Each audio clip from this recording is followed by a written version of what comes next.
Good evening. Hello, everyone. Welcome to those of you who are just joining us. My name is Anna Ogier-Bloomer, and I'm co-chair of the Services to Artists Committee at the College Art Association. It is my great honor to introduce our next distinguished artist guest for the 2022 CA Annual Conference, Willy Cole. He'll give us a presentation on his work, which will follow with an audience Q&A. Please put your questions into the chat and I'll read them aloud once his presentation concludes. Please do not unmute yourself. If you're in need of closed captioning, you can click the CC button at the bottom of your screen, your Zoom window to activate this function. Willy Cole is a contemporary American sculptor, printer, and perceptual engineer. His work uses context of postmodern eclecticism and combines references and appropriation from African and African-American imagery. Cole is best known for his Dada and Surrealist ready-mades, which assemble and transform ordinary domestic and used objects such as irons, ironing boards, high-heeled shoes, hair dryers, bicycle parts, wooden matches, lawn jockeys, and other discarded appliances and hardware.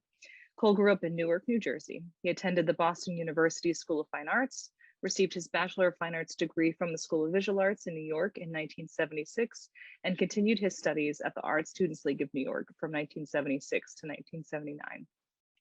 Recent exhibitions of Cole's work include New Concepts in Printmaking 2, Willy Cole at MoMA, Reconfiguring an African Icon, Odes to the Mask by Modern and Contemporary Artists from 3 Continents at the Metropolitan Museum of Art, and Afro, Black Identity in America and Brazil at the Tamarind Institute in Albuquerque, New Mexico, just to name a few.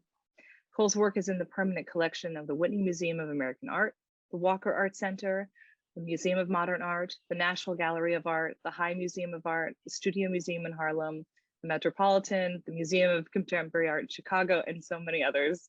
Please join me in welcoming Willy Cole. Hello, and it's a great pleasure to be here. I enjoyed Jessica very much. I would have loved to have just had a dialogue with her. So maybe we can schedule that for another time. But I'm going to share a PowerPoint with you. Normally I think of like a chronological show and tell. I can't assume that you all know who I am or what my work is like. So my first few images will kind of update you with that. And then I'll show you where I've been in the past couple of years. Okay, well, as I said, I know I'm Willy Cole, and some of you may know that, but some of you may not even know who Willy Cole is. So I'm actually starting here with my first art inspiration, which was cartoons.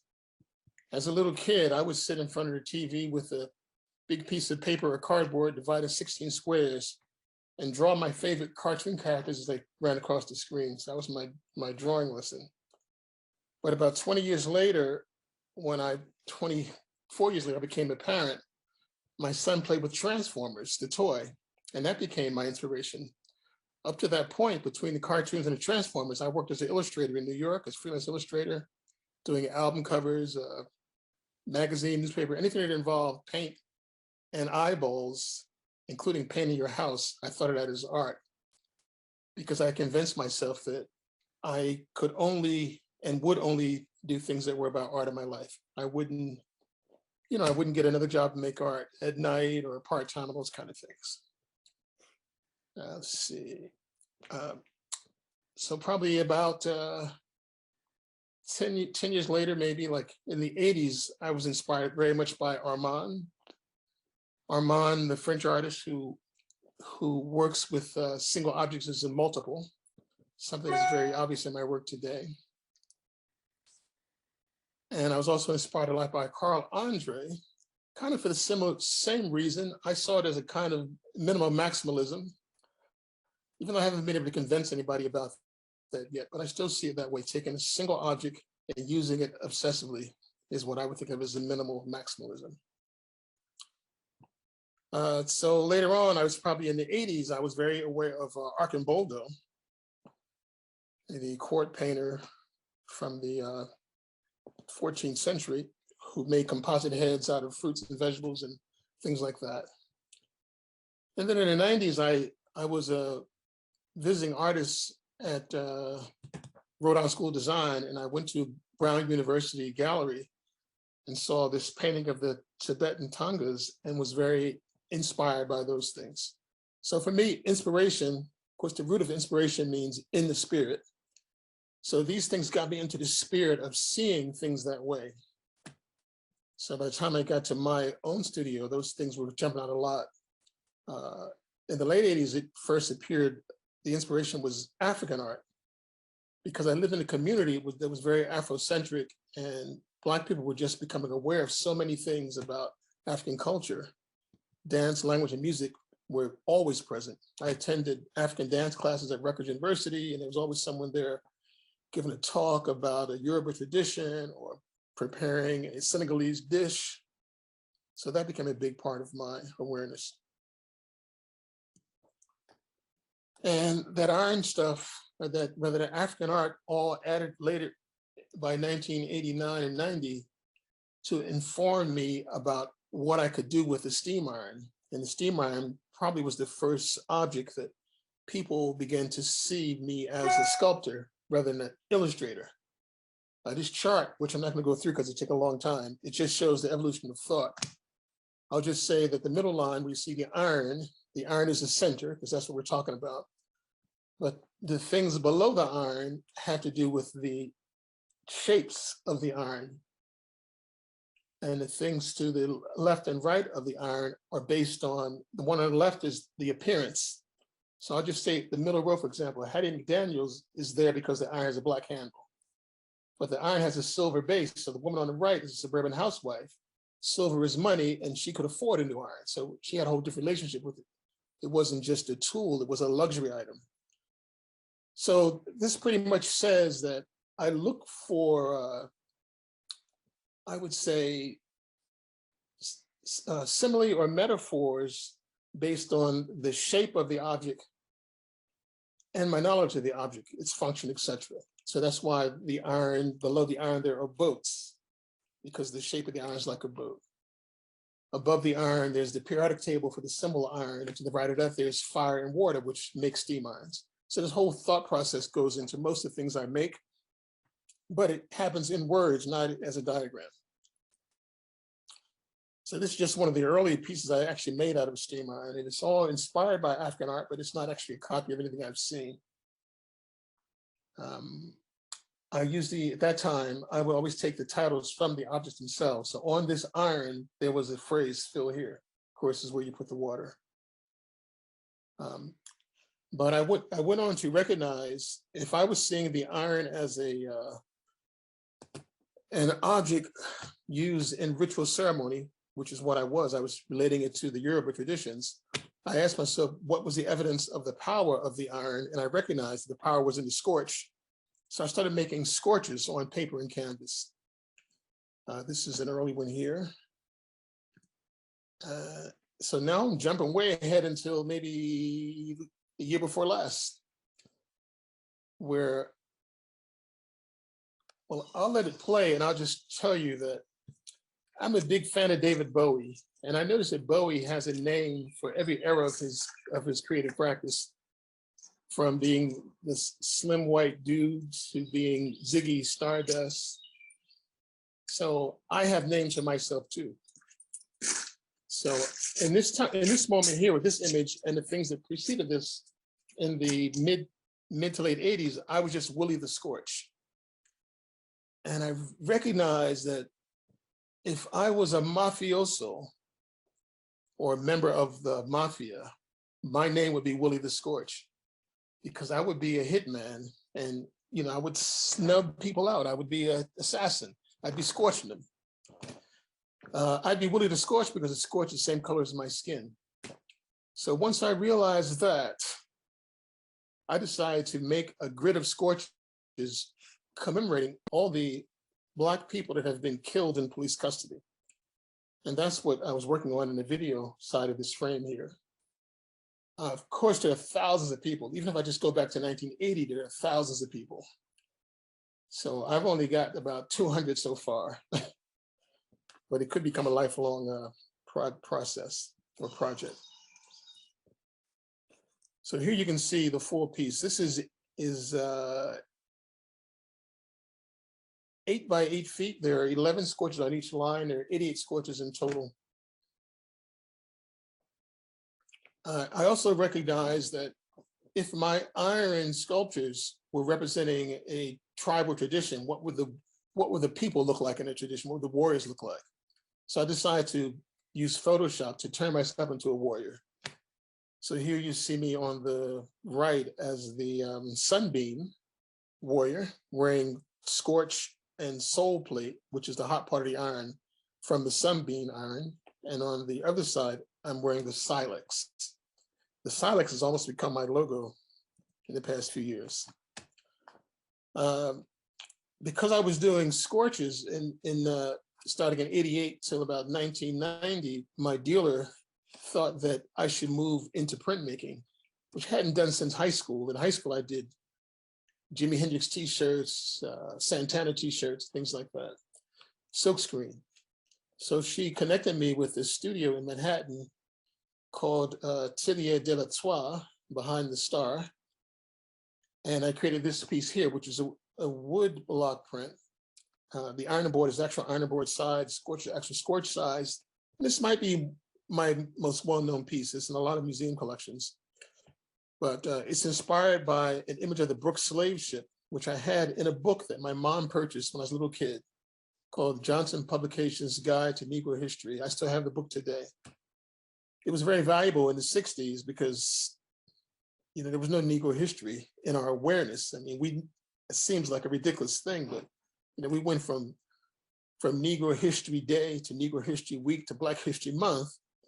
We want to get to the point where we were just American history, but this came from inspired by a book that was called Negro History. And I saw each of the iron patterns around there representing the tribes that are housed on the slave ship. All those dots, I guess, would be the captured Africans that were enslaved. But say 10, 15 years later, almost currently, this piece was made at High Point Editions in Minneapolis, Minnesota. And this is called the Beauties. So in this case, we took real ironing boards and we surfed them down the hills of the neighborhood to scratch them all up. We hammered them over and over again to get them as flat as possible. These ironing boards are so thin, they're like paper. So now we take that very flattened ironing board and we put it in the press and we ink it. And these are the results of that. So these are printed from actual ironing boards. Each one has a name under it.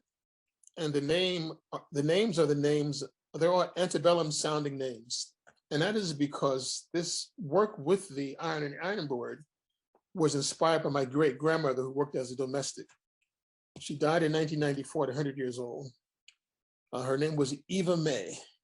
So these boards all have names like that. So in a way, it's an homage to domestic labor. Some people see them as grave markers.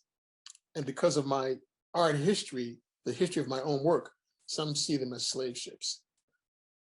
But this exhibition, there are 25 of them in total, currently on display at the Minneapolis Institute of Art in Minnesota, and also at the Art Yard in Frenchtown, New Jersey.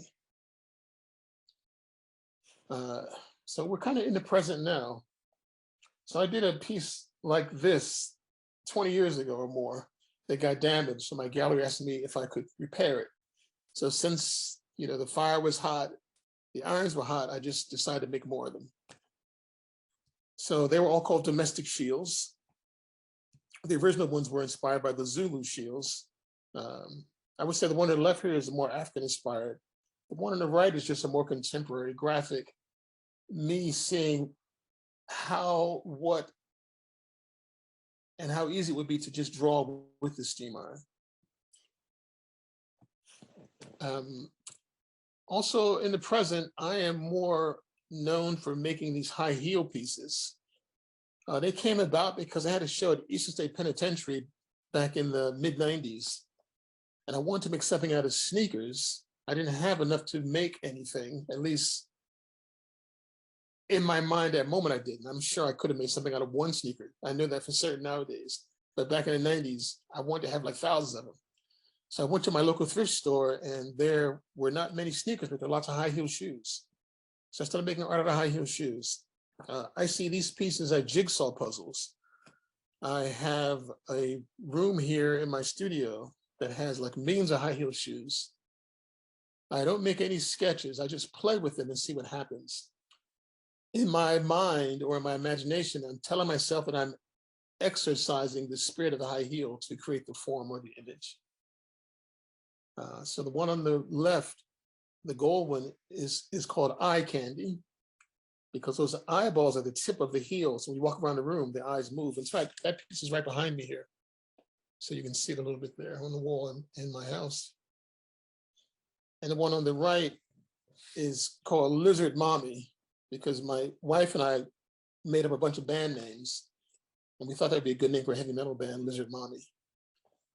So these come from that. This one was called Black Panther.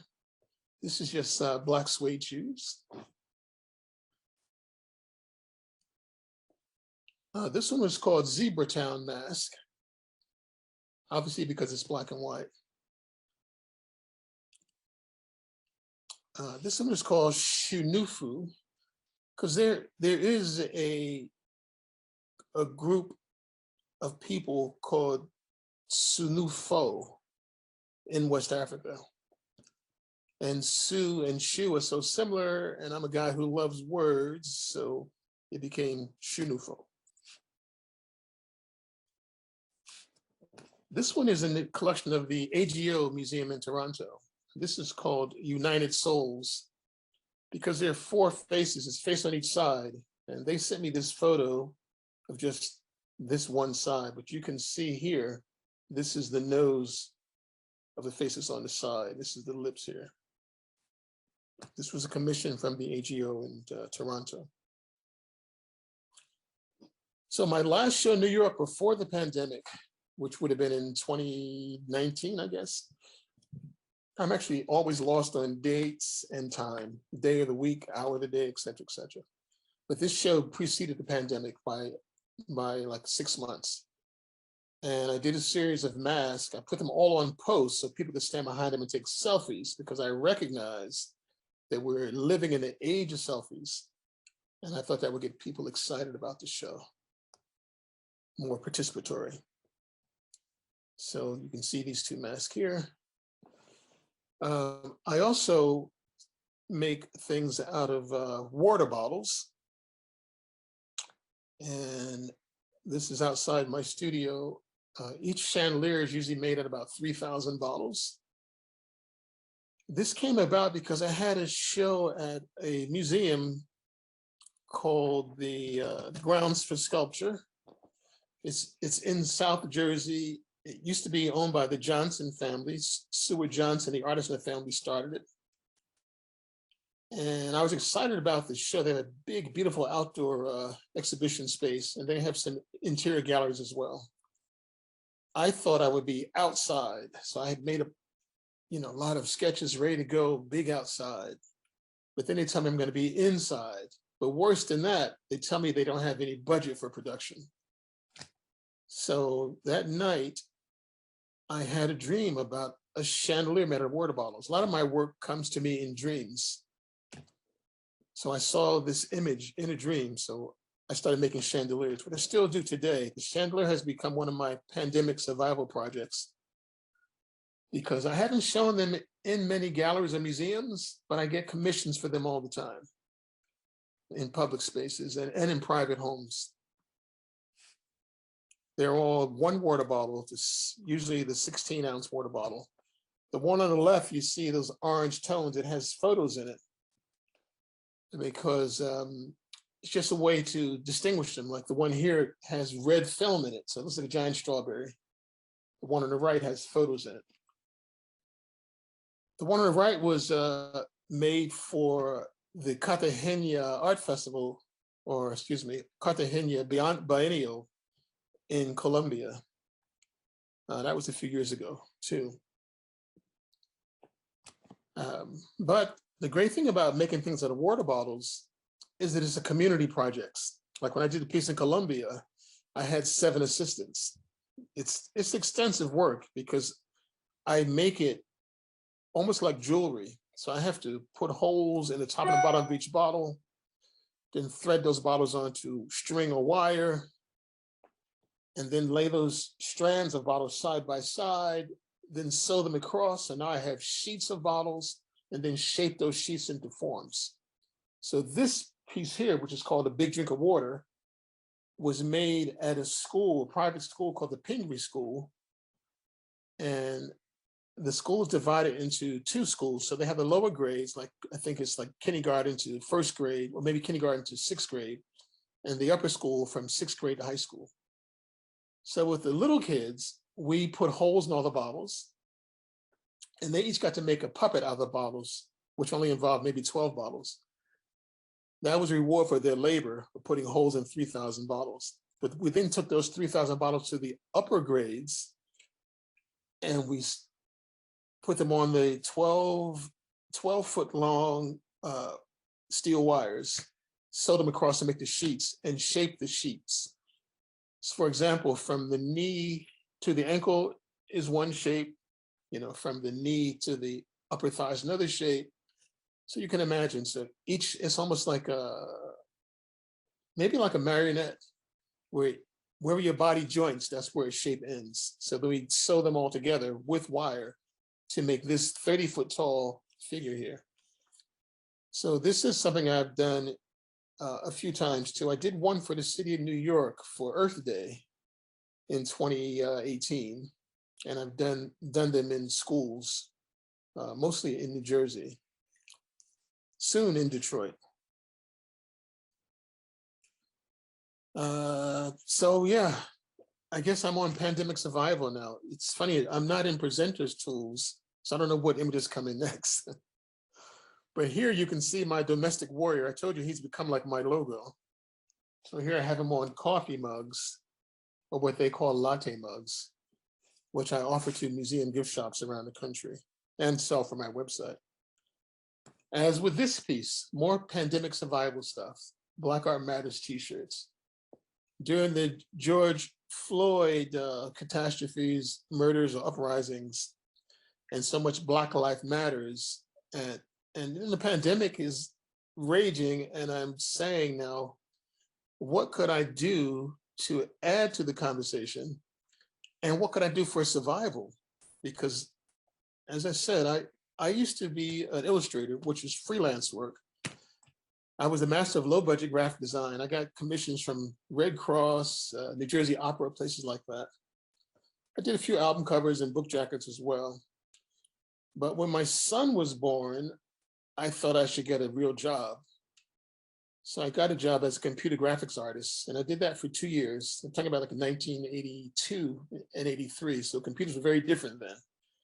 The functions were the same, but the workstation was like the Starship Enterprise.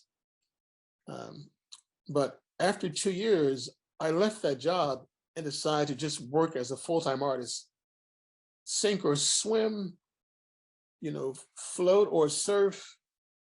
If I needed money, it wasn't about finding a job, it was about figuring out what I could do to make money using my creativity. So as the years evolved, I recognized that my life existed on a three-legged stool that was museum and gallery shows and sales, public commissions, and artist talks. Once COVID hit our world, all those things closed down and disappeared. So I had to go back to my graphic design roots, and that's when I made the mug and I made this hoodie. Fortunately, with the hoodie, I was able to catch the interest of a company that produces gift items for museum shops around the country.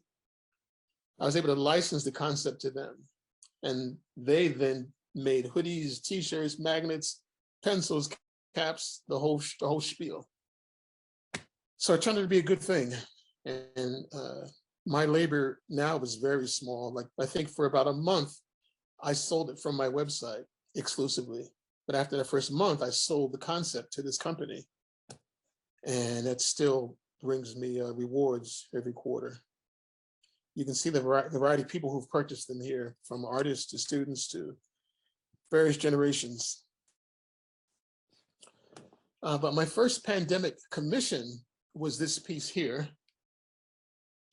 Someone called this Damien Hirst in high heels.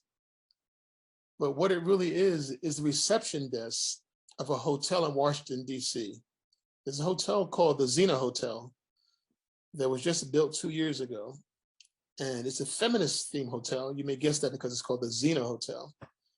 It's filled with amazing art by women artists, but I had the distinction of being the only male artist displayed in that hotel because they saw my high heel work online and asked me if I would make the desk for them.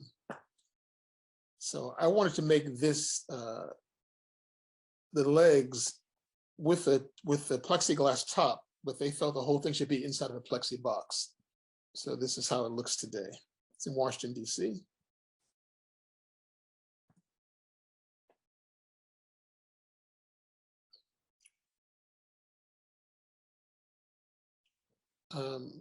My second pandemic project, this one's self-funded, self-generated, was to make a bronze edition of this shoe sculpture called Mother and Child. So you can see this is the baby on the back here. And this is the mother. The great thing for me as a creator here is that this mother's face is just one shoe. That may not sound like a lot to you guys, but if you look at my work over the past 10 years, you can see how in the beginning, it took 50 shoes or more to make anything. But now with 2 shoes, I can do something, or even 1 shoe. So I'm really pleased with that. I think that is about me growing as an artist, or maybe just relaxing as an artist, because shoe designs haven't changed that much. This is another one from that same series, I should say, not the same piece, but I worked on them both at the same time. So here you can see the baby's face much clearer on this one, and the mother's face. Here the mother's face is made of only 2 shoes. It's like shoe origami. The shoe has a metal bar in the middle that goes from the heel to the arch. And if I take that heel out, I can bend the shoe and make any shape. So that's how those came about. These have been cast in bronze at actual size and at 4 feet. But the pandemic really got good when I received a call from Japan, from the designer Rhea Kubakabo. Her line is Comme des Garçons.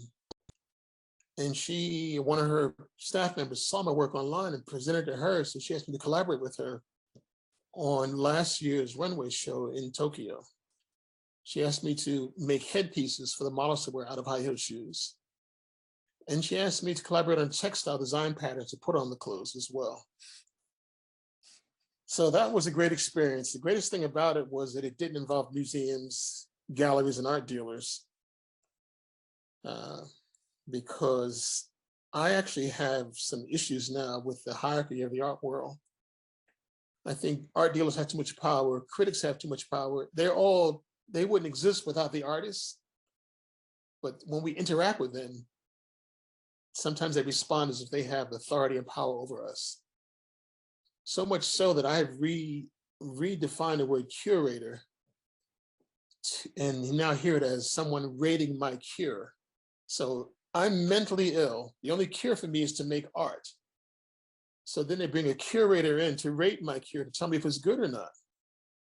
And that's how I view curators these days. I know Jessica uses the word curator in one of her pieces too, one of her projects. But here you can see at the top, you can see some of the head pieces I made for the models to wear. And this was the first year of the pandemic. And at the bottom, you can see some of the clothing that has my textile patterns on it. Since this, because this was January of last year, I've received calls from fashion people and curators from around the world asking me if I could make hats for them out of shoes. So it's become like the chandelier, it's an object I get commissioned to do often, mostly from people in the fashion world. So here you see me wearing some of them. What happened was, again, I didn't make any sketches. So I would just make one and put it on and photograph it. And then I would send it to the company in Tokyo to get their approval for it. The first ones I made, they said were too heavy for models to wear, so they want them to be lighter. Like I said, with the shoe sculptures, I started out making things that involved 30 and 40 shoes. But these are like, skinny little boys on a runway, sometimes in high heels. So they needed to have something that was really stable on their heads. So I started making the headpieces a lot lighter. You can see like how few shoes this one has.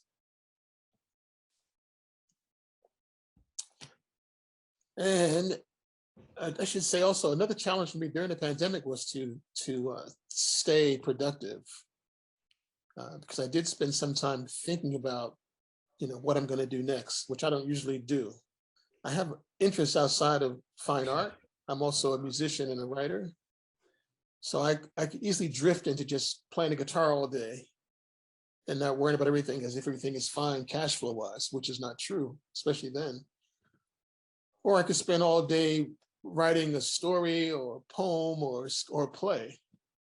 So I had to take a step of self-discipline and do something in the studio every day, because I lost that the first month of the pandemic. So because of the Comme des Garçons project and me sending them photos of myself in the headpieces, I decided to do paintings of all those photographs. So here you see some of those paintings, watercolors. And it was also prompted by the fact, as I just said, I'm also a writer and a musician. I started writing a children's story and I wanted to illustrate it in watercolors. I hadn't done watercolors in a long time. So I said, well, if I do these photos of myself in watercolors, that'll help me to feel good enough to do the illustrations. So I think I did about 12 of these. And I had other projects during that time that was similar, to do something, to do one thing that I would start in the morning and finish by evening. But then I would say it's a few months later, I get a call from a company in Italy asking me if I would participate in, I think it's called Salon de Mobile or either Mobile de Salon. But it's a big design fair that takes place in Italy every September rather, because they close down in August. So I work with a company called Todd's. Todd's is known for this particular shoe, which is their driving moccasin. But they also do handbags and other leather goods. So they gave me a studio in their facility. Their facility is like a college campus. It's really huge and amazing. They actually call it Todd's Academy. So I go into the studio and they have pallets of stuff, pallets of handbags, pallets of shoes, all things for me to choose from. In a space that was probably 5,000 square feet with one little table in the middle of the floor. They expect me to, and my commission was to make 5 pieces of furniture out of their scraps. And I said, there's no way I can do it on a table. So as the days went on, they realized that I was off the table and all over that 5,000 square feet. I think I destroyed the table with my jigsaw. I got resin all over the floor, but the product was good in the end. And it led to a lot of great things. I would say this piece here was inspired by a tour. In their facility, they have like a place where they store raw leather. And it's like a cathedral. I don't think I have an image of it in here in this presentation. But it made me aware of how many animals were in the room, even though they were just all skins. So that's why this piece, if from a distance, it's just a couch, but if you look at it close, you see these eyes and mouth here, the nose here, and another eyes and mouth here. So it's actually made out of exaggeration of some of the animals that are used in their products. This was opening night in Todd's. You can see the couches right here in the window store. This is all in Milan. Here's the couch installed. This is pony skin down here. They have pony skin bags. The back is just the soles of kind of like espadrille soles. So the structure is that. But there's no real structure. There are 2 IKEA chairs under here. Cardboard around the bottom. A couple of wooden pallets across the top. So it's really deceptive. You can't sit on it at all. But the challenge of it is, they gave me only 10 days to make 5 pieces of furniture. So I had no time to think, which I don't mind. I like being spontaneous, but the fact that they paid me so well, I wish I had more time to think about it and more time to make it. But fortunately, they were very happy. This was my favorite piece. This is a chair made from their shoes. This is their famous Gamino moccasin. They call it driving moccasins. It's also, there's an IKEA chair in here. And these things are just stapled to the chair. So we're about to make this one as a real chair, though. That's my next commission with them in the fall. We're making this as a real sellable chair that they can sell in the stores around the world. And then that brings me to the very, very present. So last year, probably early in the year, I got a call from Yamaha Guitars. And Yamaha has a program where they give guitars that did not pass the final inspection in production. They give those guitars to schools for kids to paint on. And I think it's called Yamaha Cares. But one of their employees met a friend of mine who introduced them to my work. And they got the concept of, well, instead of giving this stuff to schools for kids to paint on, let's give them to a professional artist. So they gave me 75 acoustic guitars. And from those 75 guitars, I've been making things up to this very day. I'll be showing them all in April in New York at Alexander and Bonin Gallery. And I think I maybe have 3 of them in this presentation. Some of them are musical, but some of them are just static objects. So just like with my irons and my hair dryers, I take everything apart and reassemble it into something new. I would think of myself as an archaeologist who may find a pile of bones buried in the desert, take them out, lay them side by side, put them together and tell you it's a Tyrannosaurus and you all believe it, but I could be completely wrong. So in a lot of my work that involves objects that have parts, I take them apart and reassemble them into something new. In this case, because the guitar doesn't have a lot of parts, I cut it into shapes and assembled it that way. Like these are the pegs that hold the strings on up here. The pegs go in this part here that's a nose normally. These are the places where you plug in your power cord if you play an electric. These are the tuning keys here.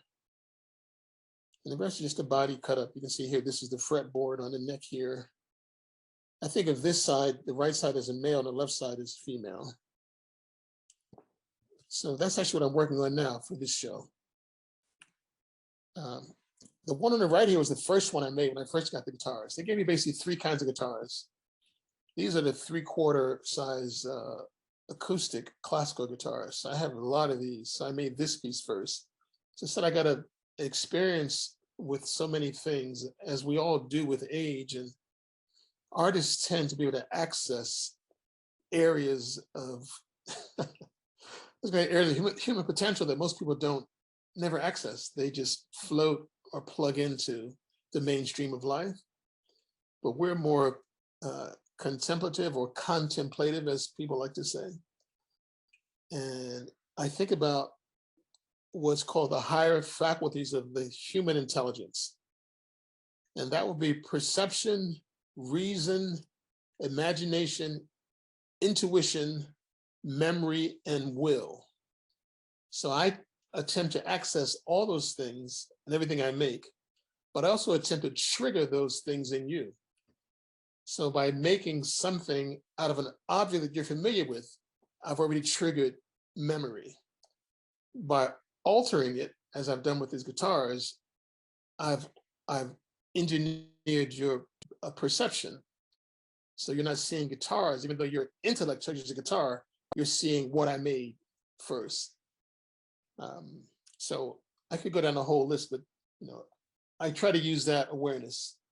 So this is the first one I made, and because I have a memory of seeing an elephant mask, which is a form you find in West African art. So this is the elephant mask. I also have an extensive experience with Buddhism, and I've seen the Chinese Buddha with his arms up in the air. So this one is kind of the Buddha. And again, I didn't plan these out or sketch them. I just cut up the guitars into shapes and reassembled them. And that's how they came about. These are also the same. I call these Yamaha dogs. So here, basically, I cut out the middle of the guitar. I cut out the fretboard. I cut out where the hole is and just had these shapes. So I made these single objects first, the part that makes up one leg. I just had a pile of those. So now it's like I'm a little kid again. I got a new set of Tinker Toys. What am I gonna make? I mean, Tinker Toys are my generation. For some of you, it might be Legos or erector sets, but for me, it was Tinker Toys. And this is what this is about for me. Like I said, it's like having puzzles without boxes and pictures. And I think these are the last two slides here. I received a commission during the pandemic last year to do a project in Kansas City. Kansas City is the birthplace of Charlie Parker, a very prominent and important jazz musician whose nickname was Bird. So I decided I would make birds out of saxophones. This bird is made out of 30 saxophones, and these are just my prototypes and my models. See, it's held together with rubber bands and zip ties. But I'll be going to Kansas City next month to spend a month there making these pieces out of real saxophones. And this is the video that got me the job.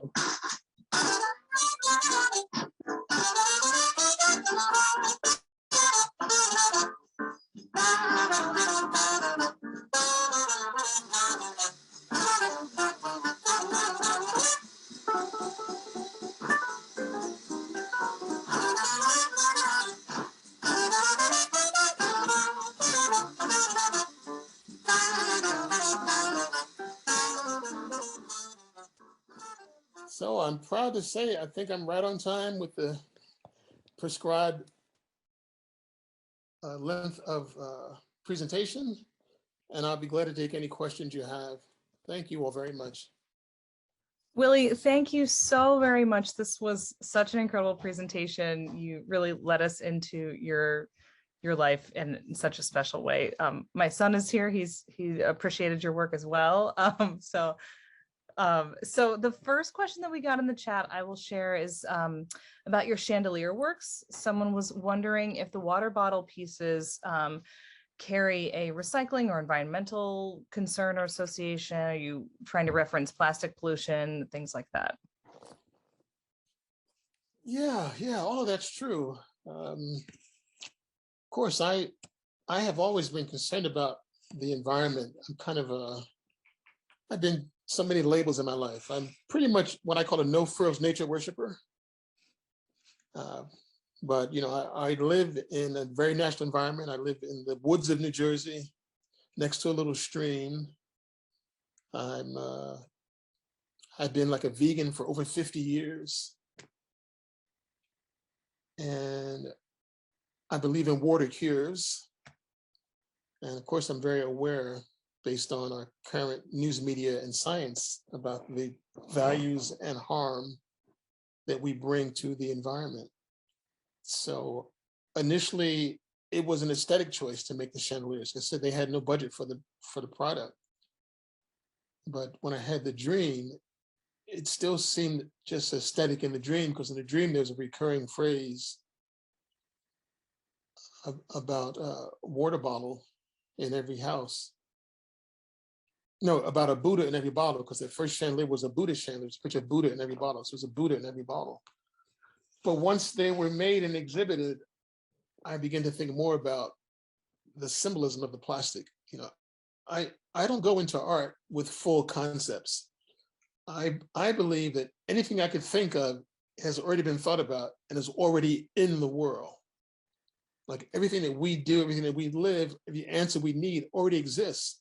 What we've lost is our ability to access the information, but it's already there. People talk about working for a living. That doesn't make sense, because we are already alive.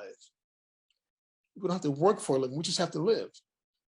So I try to be open. In fact, I am open to the energy that I perceive in the universe.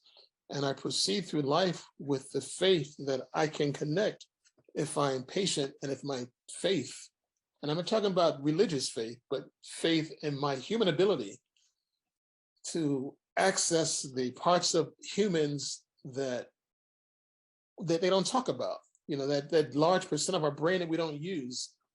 We're not just wearing cells, we just haven't learned how to access them. So with this water bottle pieces, it started as aesthetic, but then I suddenly recognized that they were making political and social statements. And that the concept must have come to me for a reason, because in this time, it's a big issue. I mean, my mother lives in Newark, New Jersey, and Newark is giving water to all the citizens because their piping system is so bad. The same thing in Detroit. So yes, I'm aware and conscious of all those things, and the work is about that in many ways. Thank you. I'm really struck by the ways in which your work grows out of necessity. And I think a lot of young artists, especially art students, are being told over and over again, be intentional in every material you choose, and everything has to have meaning behind it. But there has been so much beauty and content that's come out of the choices you've made out of necessity, availability, access, cost, things like that. Yeah, I think it goes back to the faith thing. You believe in yourself and your abilities, and maybe education requires that exactness, maybe. But I think of creativity as a force in the universe, just like gravity. We don't think about gravity, but it happens and always works. So I think of my creativity as the same way. I don't have to really dwell on it. I just got to be in it. That's what the word inspiration means, to be in the spirit of. So I have to just be in the spirit of creativity. And it will find me and it'll work me until I'm broken down and happy. Thank you. Our next question. I first experienced your earlier work connecting to the irons and ships in an installation that was incredibly moving, powerful, and obviously very serious. Your recent work seems more playfully humorous, and hearing you crack jokes and make puns has been fun tonight. Is this a shift over time in your thinking about your work, or related to what you mentioned about working for different audiences, or an oversimplification on my part, or something else? Thank you, Kirsten, for that great question. No, it's that I am not one thing. Like I said, I am Willie Water Bottle. I am Willie the Scorch. I'm Willie Schumacher. I'm even Iron Willie. And there's more to come. I've just opened myself up for it. Part of the shift that may look or be apparent to some people is, I would say, in 1978, I wasn't making art out of irons as an illustrator. I started making irons in 1988. In 1988, I was a single parent, and my great grandparents were still alive.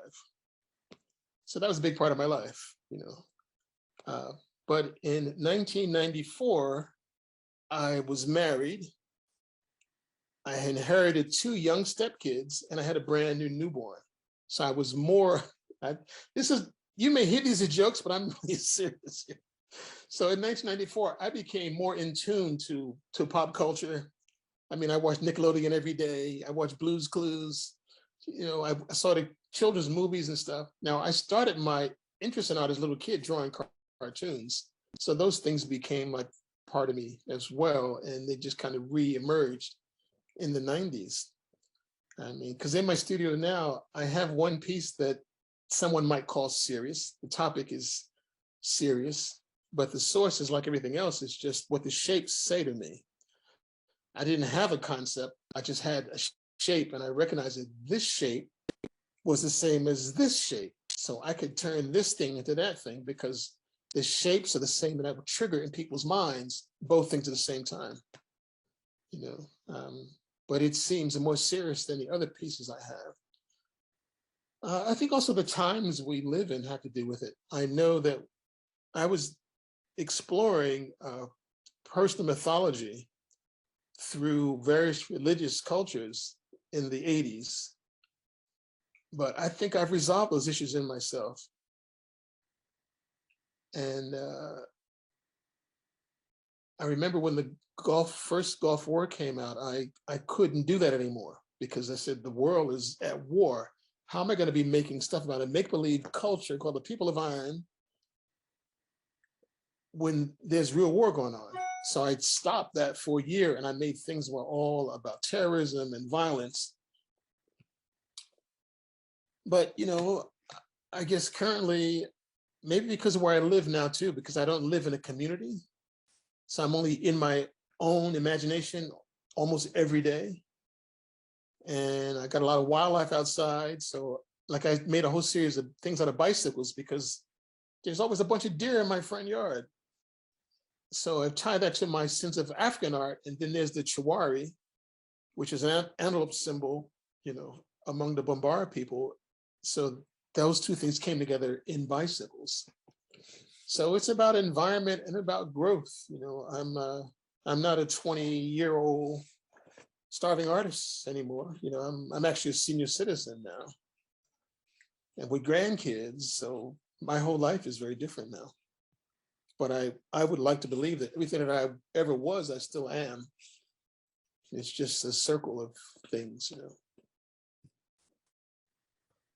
Thank you. The next question is from Brenda. She says, this is more of an observation question, but at first I saw the shoe sculptures as an homage to the African-American women that walked, worked, and ironed for many hours in those uncomfortable shoes. Later iterations feel more spiritual. Is this shift intentional? And as an aside, it's wonderful to hear a male artist discuss the pressures of parenting and making art. Thank you, Mr. Cole. Oh, well, listen, I was a single parent for many years. My first round didn't work out. So I think I inherited my son full time when he was about 5 years old. So from 5 to 17, 12 years, I was a single parent. And I grew up with a single mom. So she's kind of made the mom in me come to life because she was my teacher about how to be a mom.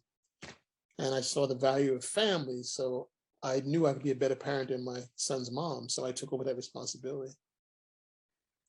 Also, I grew up in a family of all women, all divorced women. So I had a big awareness. My mom wore high heels when I was a kid. She even has a collection of high heels today, like miniature high heels in a little cabinet. So they've always been in my life.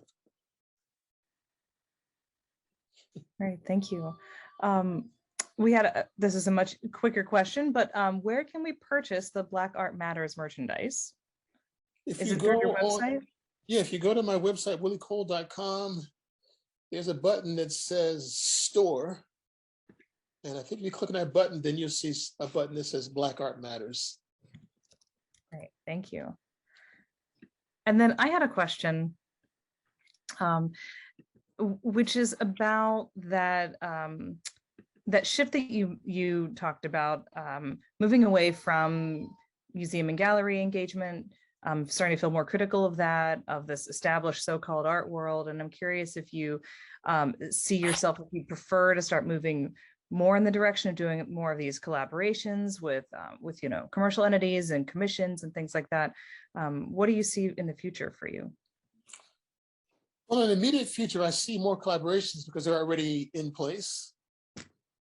You know, next 2 years, I have several already scheduled. But one thing that I wish I had done when I was younger, and I don't like making wishes, but it's true. I wish I had combined all my interests into my art practice. You know, like, I mean, I play music every night, but it's not part of my art practice.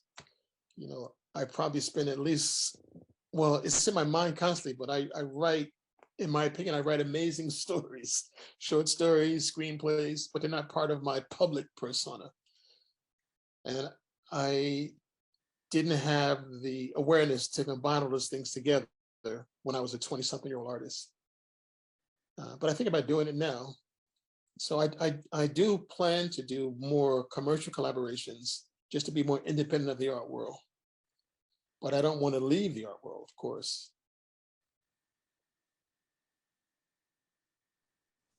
Thank you.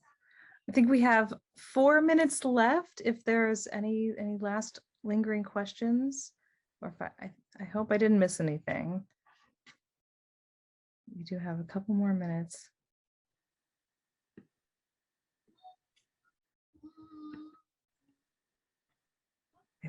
I think that might be it. Okay. We're right on schedule. Thank you. I love the questions. Thank you very much. Oh, we have one more, of course. Are the instrument pieces playable? Have you made pieces that are playable? Yes. For the show in New York, the show's not till April 1st. And I actually make sure I start one piece every Monday.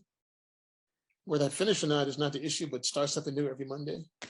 So I have lots of pieces here in progress that could be in that show if they're finished on time, but 2 of them are musical. They're music boxes that are made from several guitars that play themselves. That's great.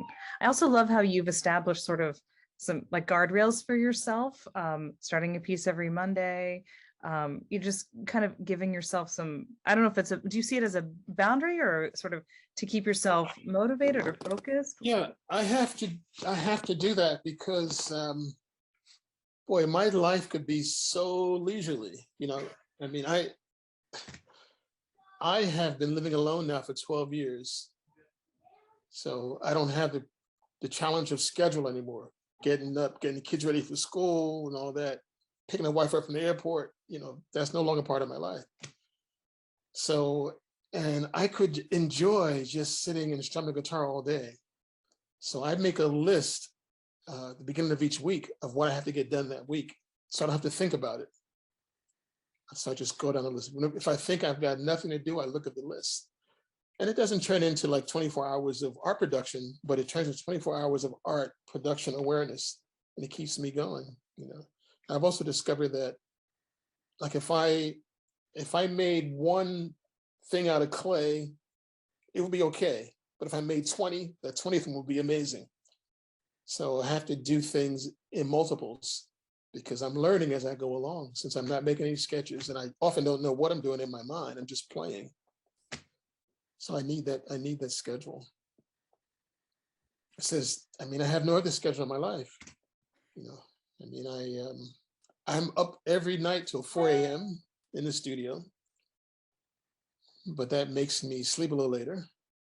I still wake up at 7 in the morning like I did when I had little kids in the house, but I don't have to get out of bed at 7. So I usually get my computer and bring it into bed, and I catch up on my email. And then by 10:30, I'm out of bed and I have a little workout. And then I come downstairs. My studio's in my house now too, which I love. That allows me to work throughout the day. I can work for a half hour, then take a break. Or I can work for 5 hours and take a break. And it just seems to work good for me in this way. You've come to that, later in life after raising all these children and doing all these different types of projects and types of different work. But I think it's helpful for young artists too, who might have a similar level of freedom, right? But are not sure maybe how to start and how to kind of really start to form this career and stay focused. And so it might be something, that works for younger artists too. I appreciate hearing that from you. Yeah, I just want to add to that. Like, my daughter is an actress. She goes to an acting academy in Los Angeles. And one of her fellow students is Will Smith, who's an established actor. And Will told her that if you only do one movie a year, you got to do these classes between to keep your skills up. That is amazing to hear. Wow. Yeah. So I keep it going every way I can, by giving myself assignments, by keeping a list, by, even if I'm not physically involved, I'm in the studio just sitting there thinking or looking or reading, and normally it's like 4-hour shifts.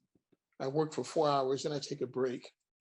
Sometimes the break lasts a long time, but because the studio is it's like literally 3 rooms where I am now, I keep getting pulled in there, even if it's just to look.